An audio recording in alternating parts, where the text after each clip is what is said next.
Good evening. My name is Scott Esplin. I'm the Dean of Religious Education at Brigham Young University.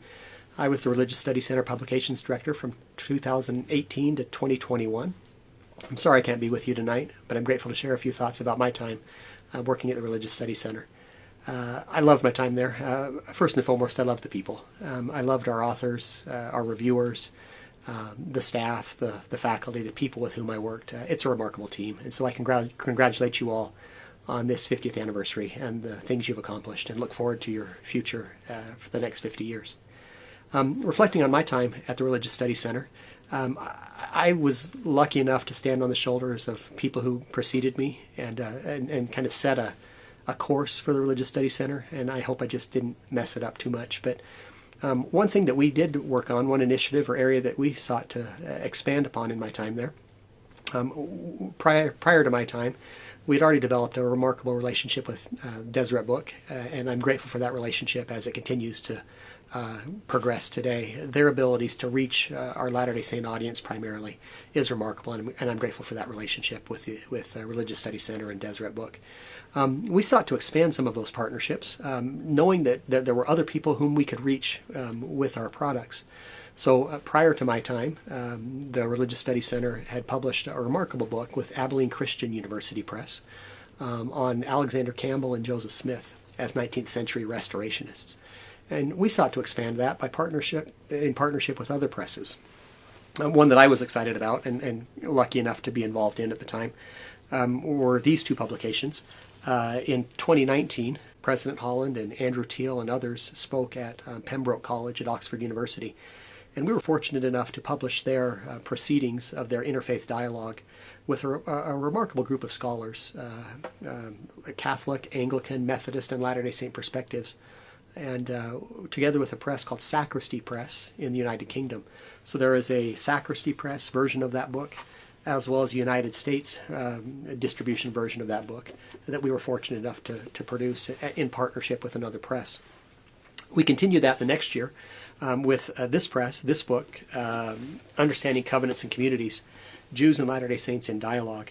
This edited collection of our ongoing dialogue between Latter-day Saint scholars and Jewish scholars was jointly published by the Religious Studies Center and the Central Conference of American Rabbis.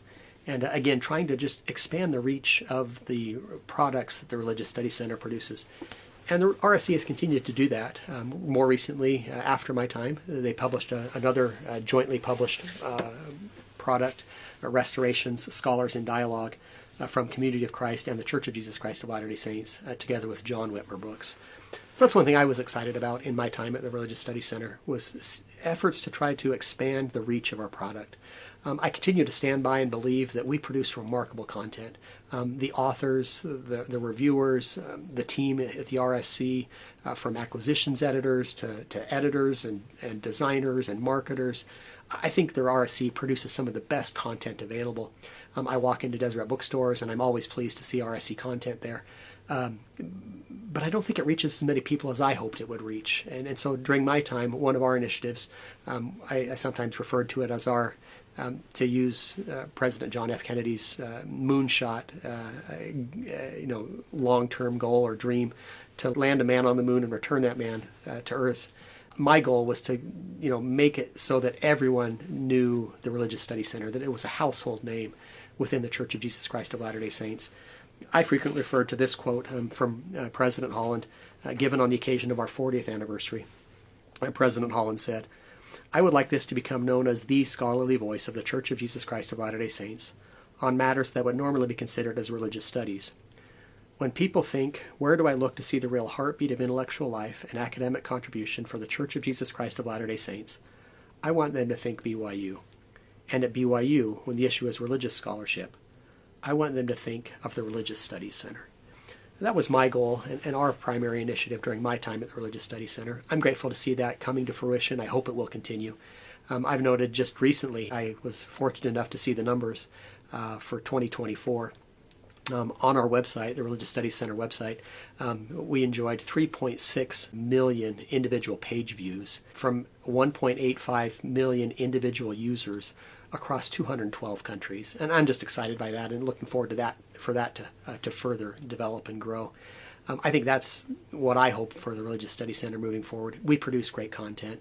We work with wonderful authors. I just saw recently that we've had more than 1,200 authors published by the RSC in its 50-year history. And so we sought to develop those relationships during my time. We sought to strengthen relationships across the church educational system with seminaries and institutes. We brought some of their authors on to produce content. We sought to produce content that could further help the system.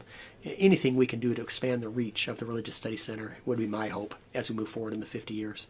But again, I'm sorry I can't be with you tonight. I'm grateful for all that you accomplish. I wish you all the best, congratulate you on your work, and look forward to 50 more years.